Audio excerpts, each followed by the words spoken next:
Estamos na unidade de pronto atendimento da Zona Sul e eu converso aqui com o presidente do Conselho Regional de Medicina, Cleiton Bá. Ele que vai falar sobre esta cartilha que está aqui na mão dele. É uma cartilha que traz orientações à comunidade sobre os direitos delas, sobre o Sistema Único de Saúde. Na verdade, essa cartilha ela fala sobre os direitos dos pacientes que usam o Sistema Único de Saúde, como ele foi previsto e como ele não é executado. O que a gente observa é que existe pouco recurso para o SUS e esse pouco recurso, na maioria das vezes, ele é mal gerido. E do que é previsto, menos da metade é aplicado. E o que é aplicado, muitas vezes a gente observa que é mal aplicado, em situações que deixam o usuário mal atendido, com mal assistência, com pouca assistência. Nas UPAs é comum, né, ter menos profissionais do que o necessário. Por isso essa fila toda de atendimento, que a gente vê muita gente esperando, exatamente porque a quantidade é insuficiente de profissionais.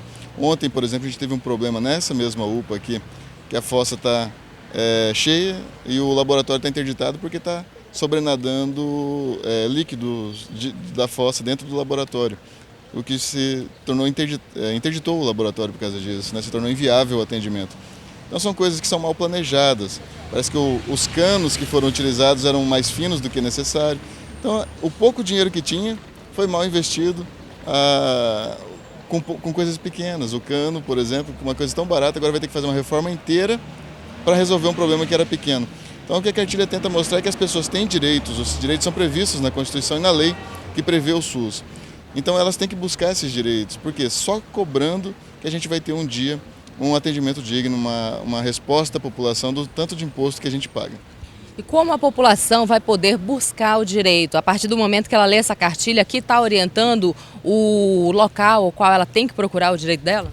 Esses que são os nossos problemas. O Ministério Público, por exemplo, tem feito um trabalho excelente nesse aspecto, só que a cobrança se torna muitas vezes até frustrante, porque é ineficaz. A gente observa que não está evoluindo, parece que inclusive está regredindo. Alguns municípios onde existia um funcionamento adequado do sistema de saúde, vem piorando nos últimos tempos. A gente não observa nenhum lugar que tenha melhora realmente efetiva do sistema público de saúde.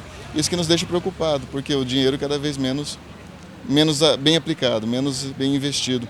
Das obras do PAC 2, por exemplo, que eram de 2011 a 2014 eram previstas 262 unidades em Rondônia, apenas 60 foram executadas. Então nós temos um quarto só da aplicação do que deveria ter sido aplicado. Aonde que estão essas obras que a gente não vê? Esses são dados oficiais. Por exemplo, no sistema básico de saúde, na atenção primária, na prevenção, que é a estratégia da saúde da família em Rondônia, oficialmente em Porto Velho a gente tem 52% de cobertura.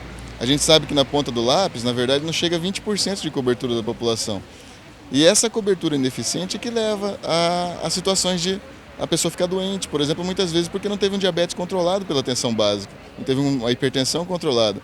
Ela vai ter um infarto, vai ter um derrame depois, e isso que vai levar à sobrecarga do sistema, porque um paciente que teve um derrame, por exemplo, vai custar caro, vai parar de trabalhar, vai se aposentar, e todo o país sofre com isso, pagando uma estrutura toda que seria muito mais barato ter feito a prevenção se tivesse um planejamento. Aí a gente volta no começo da conversa, o planejamento é mal feito.